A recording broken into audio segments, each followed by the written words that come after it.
20 உயிர்கள் போனதற்கு யார் காரணம்?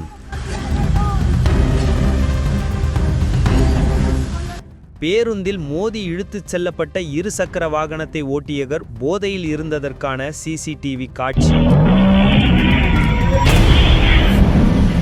பேருந்தை இயக்கிய நபர் போலிச் சான்றிதழ் கொடுத்து ஓட்டுநர் உரிமம் பெற்றுள்ளார்.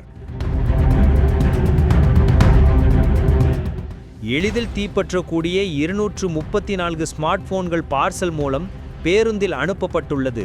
பேருந்து தீப்பற்ற இது முதன்மை காரணமாக ஆய்வுகள் தெரிவிக்கின்றன. இப்படி அடுக்கடுக்காக தவறுகள் நடந்திருக்கும் நிலையில் அதில் பயணித்த அப்பாவி மக்கள் 20 பேர் உயிரிழப்புக்கு யார் பொறுப்பேற்பது? மழை துளி செய்திகளுக்காக நான் உங்கள் சிவா.